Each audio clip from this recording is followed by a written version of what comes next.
जेन street group, इस पर जो आरोप लगे हैं अगर वो सही साबित होते हैं तो ये इंडिया की हिस्ट्री का one of the biggest financial market fraud होगा। लगभग 43,000 करोड़ रुपए इस कंपनी ने कुछ मार्केट मैनिपुलेशन करके कमाए हैं, जहां जिस मार्केट में 93% जो रिटेल इन्वेस्टर्स हैं, जो ऑप्शन ट्रेडर्स होते हैं, उनका पैसा गायब हो जाता है या फिर गवा दिया जाता है, वहां पर 43,000 करोड़ रुपए का इसने प्रॉफिट जनरेट किया है। अब इस वीडियो के अंदर हम पूरा समझेंगे कि जेन स्ट्रीट है क्या, जेन स्ट्रीट पर क्या आरोप लगे हैं, किस तरीके के आरोप लगे हैं और जेन स्ट्रीट ने ये काम कैसे करके दिखाया है और जेन स्ट्रीट के ऊपर अब क्या एक्शन हो सकता है, किस तरीके से ये जो स्कैम है ये सामने आया। इस वीडियो के अंदर हम पूरा डिस्कस करेंगे। सबसे पहली चीज़, जेन स्ट्रीट है क्या। जेन स्ट्रीट एक New York based quantitative trading firm है, यानी कि वो ट्रेडिंग फर्म जो कि बड़ी क्वांटिटीज़ में ऑप्शंस, फ्यूचर्स ये सब उठाते हैं और फिर इनको बेचकर पैसा बनाते हैं।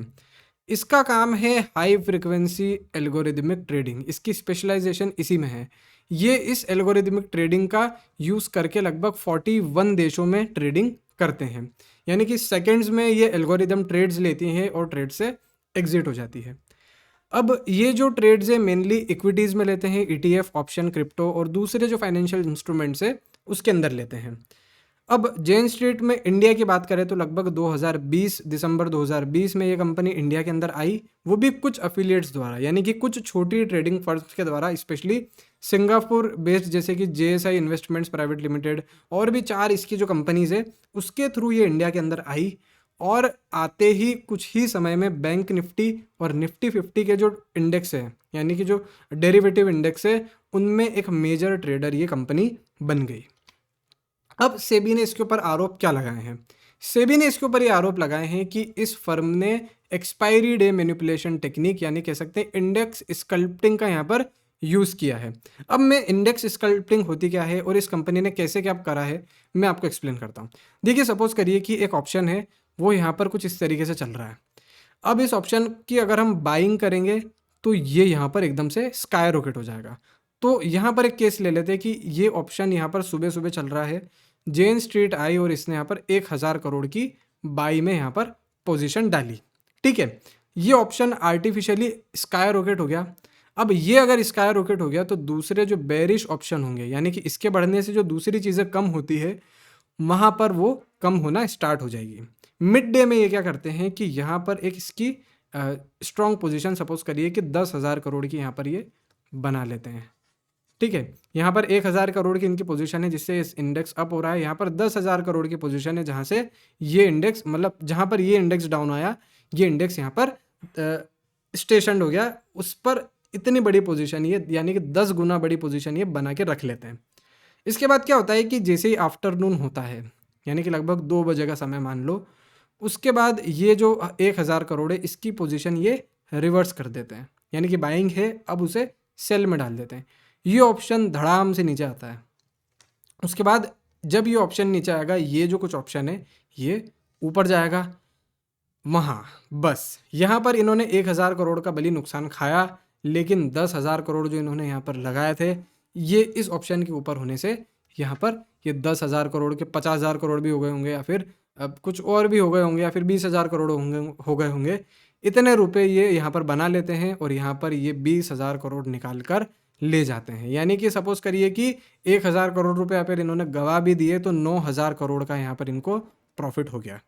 इस टेक्निक का ये यहाँ पर यूज़ कर रहे थे और ये पूरा एल्गोरिदम बेस्ड टेक्निक थी, यानी कि एल्गोरिदम से ही ये ट्रेड ले रहे थे, एल्गोरिदम से ही ये ट्रेड जो है वो एग्जिट कर रहे थे। अब उसके बाद एक टेक्निक तो ये हो गई। दूसरी जो टेक्निक यहाँ पर इन्होंने यूज़ करी वो ये थी कि market closing strategy, marking the close strategy, इसका यहाँ पर इन्होंने यूज़ किया। अब होता ये है कि हर महीने की कुछ तारीख होती है जहाँ पर ये जो भी ऑप्शंस, फ्यूचर्स होते हैं ये एक्सपायर होते हैं। अब जब जैसे ही ये एक्सपायर होने वाले होते हैं, यहाँ पर ये शॉर्ट कर देते हैं उसको, जिससे ये पूरा एक्सपायरी से पहले ही एकदम धड़ाम से नीचे हो जाता है और फिर इनका प्रॉफिट ये बना लेते हैं। यानी कि लगभग 44,000 करोड़ तक की जो शॉर्ट पोजीशन है वो यहाँ पर इन्होंने ले रखी थी। तो एक तरीके से ये मार्केट मैनिपुलेशन ही हुआ, जहाँ पर रिटेलर्स जो सोच रहे हैं कि भाई उन्हें अच्छा प्रॉफिट हो जाएगा इस बार, वो पूरा इनका ट्रेडिंग का दिमाग लगा रहे हैं और एक बड़ा अमाउंट जो है रिटेल इन्वेस्टर्स भी यहाँ पर यूज़ कर रहे हैं, अपना लगा रहे हैं। वहीं ये जो कंपनी है इस टाइप की टेक्निक का यूज़ करके एक बड़े लेवल पर मार्केट को मैनिपुलेट कर दे रही है। तो ये सेबी का यहाँ पर आरोप है। अब ये जो कंपनी है इसके बारे में अगर हम देखें, एक्शंस क्या लिए हैं सेबी ने इस पर, या फिर कह सकते हैं कि इसका जो प्रॉफिट क्या रहा, ये हम देखें तो लगभग 36,000 करोड़ रुपए इसने नेट प्रॉफिट में बना लिए है। 36,502 करोड़ रुपए, जहाँ पर 96% जो प्रॉफिट शेयर है इसका वो ऑप्शन से आया, जहाँ पर 43,000 करोड़ का प्रॉफिट इन्होंने बनाया। वहीं लॉसेस जो है लगभग इन्होंने 7,000 करोड़ के यहाँ पर बेयर किए। यानी कि प्रॉफिट भी कमाया, लॉस तो इन्होंने कम कमाया, लेकिन इस मैनिपुलेशन टेक्निक से इन्होंने प्रॉफिट जो है वो कई गुना ज़्यादा कमा लिया। अब इससे हुआ क्या, इससे जो इंडेक्स की प्राइसेस है वो डिसॉर्ट हो गई और रिटेल इन्वेस्टर्स को यहाँ पर काफ़ी नुकसान हुआ, और जो मार्केट की इंटेग्रिटी है जहाँ पर हर चीज़ फ्री एंड फेयर होती है उसको यहाँ पर एक बहुत बड़ा हार्म पहुँचा। यानी कि एक तरीके से ये रिटेल इन्वेस्टर्स को एक धोखा था, एक तरीके से ये रिटेल इन्वेस्टर्स के साथ अन्याय कर दिया इस फर्म ने। अब इसकी देखो कहीं ना कहीं एक्शंस क्या लिए सेबी ने, यहाँ पर हम ये देखते हैं। सेबी को जैसे इस बारे में पता लगा, इसकी जो 4 अफिलिएट कंपनी थी, स्पेशली जेन स्ट्रीट और जो भी 4 जिन कंपनीज के थ्रू ये इंडिया के अंदर आई थी, उनके ऊपर एक पूरा ट्रेडिंग बैन यहाँ पर लग चुका है। इनके बैंक अकाउंट्स में लगभग 4,843 करोड़ रुपए पड़े हुए थे, उनको सेबी ने फ्रीज कर दिया है और 21 दिन का अब इनको टाइम दिया है कि भाई 21 दिन के अंदर अब तुम्हें हमें जवाब देना है, नहीं तो तुम्हारा हम तुम पर फाइन लगाएंगे, तुम्हारे जितने भी सब आरोप है इन पर हम एक्शन तुम्हारे ऊपर ले लेंगे। अब उसके बाद सेबी और भी क्या इस कंपनी ने फ्रॉड किए हैं, और भी क्या इस कंपनी ने मैनिपुलेशन टेक्निक का इस्तेमाल किया है, उस पर इन्वेस्टिगेट और भी ज़्यादा कर रही है। ठीक है, इस कंपनी से रिलेटेड और भी जो बहुत सारी कंपनीज है उस पर भी सेबी अपनी नकेल धीरे धीरे कसने की तैयारी कर रही है, और भी इन्वेस्टिगेशन यहाँ पर चल रही है। अब हम देखेंगे कि जेन स्ट्रीट का रिस्पॉन्स क्या आया इस पर। जेन स्ट्रीट का रिस्पॉन्स यहाँ पर यह आया कि जो डिस्प्यूटेड है, मतलब सेबी की जो फाइंडिंग्स है उनसे ये एग्री वैसे ही नहीं कर रहे हैं। उसके बाद इन्होंने ये क्लेम किया कि हमने पूरा जो रेगुलेटरी कंप्लायंस है, हमारी जो ट्रेडिंग स्ट्रेटेजी रही, हमने पूरे रेगुलेटरी कंप्लायंस के साथ में यहाँ पर ट्रेड किया। उसके बाद जो भी इन्वेस्टिगेशन होगी, जो भी हमारा ऊपर एक्शन लिए जाएंगे, हम उसमें पूरा कॉर्पोरेट करेंगे और लीगल तरीके से हम यहाँ पर हमारी अपील भी रखेंगे, हमारी बात भी रखेंगे।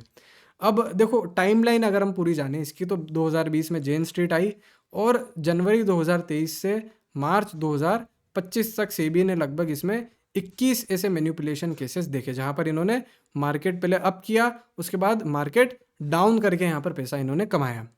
अब होता ही ये इनका फाइनेंशियल फ्रॉड पकड़ में कहाँ से आता है। फरवरी 2025 में एनएससी सेबी को एक कॉशन लेटर इशू करती है कि भाई ये जो कंपनी ना, यहाँ पर हमें कुछ बार ऐसा दिखा कि यार एक मार्केट बड़ा मैनिपुलेशन यहाँ पर हमें होता हुआ दिखा।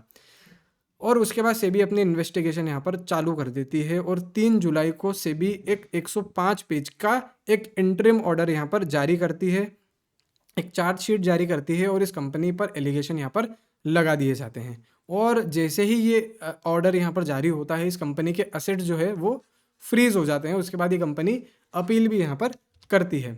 अब आगे क्या होगा, अब यहाँ पर देखो मेन चीज़ ये है कि अपील जो करेगी जेन स्ट्रीट, वो सेबी के इस डिसीजन को, या फिर सेबी की ने जो ये काम किया है उसको एसएटी के अंदर जो ट्रिब्यूनल है उसके अंदर यहाँ पर अपील करेगी। फाइनल ऑर्डर जो आएगा, अगर सेबी का हो जाता है, ये एलिगेशन साबित हो जाते हैं, तो सेबी लगभग 3 गुना ज़्यादा यहाँ पर पेनल्टीज लगा सकती है और क्रिमिनल एक्शन भी यहाँ पर हो सकता है, क्योंकि एक बहुत बड़ा फाइनेंशियल फ्रॉड यहाँ पर दिख रहा है, बहुत बड़ा फाइनेंशियल मैनिपुलेशन यहाँ पर दिख रही है। और लिटिगेशन अगर हम देखें तो ऐसे जो एक्शंस होते हैं, मतलब इसके अंदर रिटेल इन्वेस्टर्स जो है जिनको नुकसान झेलना पड़ा है इनकी वजह से, वो भी यहाँ पर इन पर केस कर सकते हैं। और ग्लोबल इम्पैक्ट क्या होगा इस पर, देखिए जैसे ये जो फर्म है ये 41 देश है, 41 देशों के अंदर है। अब वो 41 देशों की जो रेगुलेटर्स है वो भी इस पर एक्शन यहाँ पर स्टार्ट कर देंगे, इस पर इन्वेस्टिगेशन करना स्टार्ट कर देंगे। और रिफॉर्म्स यहाँ पर ये हो सकते हैं कि भाई अब जो सेबी है वो अपने एक्सपायरी साइकिल्स पर एक कहीं ना कहीं नए रूल लेकर आए, मार्जिन जो होता है उस पर भी एक नए रूल लेकर आए और लॉट साइजेस पर भी यहाँ पर एक नया रूल लेकर आ सकती है, क्योंकि इस तरीके की मैनिपुलेशन अगर होती है तो एक काफ़ी बड़ा चेंज यहाँ पर हमें फाइनेंशियल मार्केट में देखने को मिल सकता है। तो मेन जो है ये एक लार्जेस्ट डेरिवेटिव मैनिपुलेशन केस है पूरे इंडियन हिस्ट्री का, और ये एक मतलब तरीके से कह सकते हैं कि एक वीकली ऑप्शन मार्केट जो होता है जहाँ पर लगभग 60% ग्लोबल वॉल्यूम जो ग्लोबल वॉल्यूम यहाँ पर रहती है इंडियन स्टॉक मार्केट में स्पेशली, वो यहाँ पर इसने मैनिपुलेट यहाँ पर कर दी है। और एक तरीके से अगर हम देखें, इससे सेबी का जो सर्विलेंस है उसकी भी एक ज़्यादा ज़रूरत यहाँ पर पड़ जाती है, स्पेशली जो एक्सपायरी डेट होती है उसके ऊपर जो कंट्रोल होता है उसका ज़्यादा होना चाहिए। यानी कि सेबी को यहाँ पर बहुत ज़्यादा ध्यान रखनी पड़ेगी, सख्त जो है यहाँ पर कानून बनाने पड़ेंगे। और उसके बाद जो होता है कि जो क्वांटिटेटिव फर्म्स होती है, स्पेशली जो फॉरेन क्वांटिटेटिव फर्म्स होती है, उनके ऊपर भी एक यहाँ पर नकेल कसनी चाहिए। यानी कि यहाँ पर एक कुछ ऐसा डिसीजन लेना चाहिए कि बाहर से जो पैसा आ रहा है और इंडियन स्टॉक मार्केट में जो बाहर से ट्रेडिंग फर्म्स पैसा लेकर आ रही है, वो मार्केट को मैनिपुलेट यहाँ पर नहीं कर दे, वो मार्केट के रूल्स के साथ में यहाँ पर नहीं खेले। इस तरीके की रेगुलेशंस यहाँ पर होनी चाहिए। So that's it. यहाँ पर आपको समझ में आया कि इस कंपनी ने किया क्या, इस कंपनी ने कैसे, इस कंपनी ने यहाँ पर कुछ फर्म्स का इस्तेमाल करके एक बड़ा फाइनेंशियल फ्रॉड यहाँ पर कर दिया, अगर ये आरोप साबित हो जाते हैं। Okay, that's it for now. Thank you so much.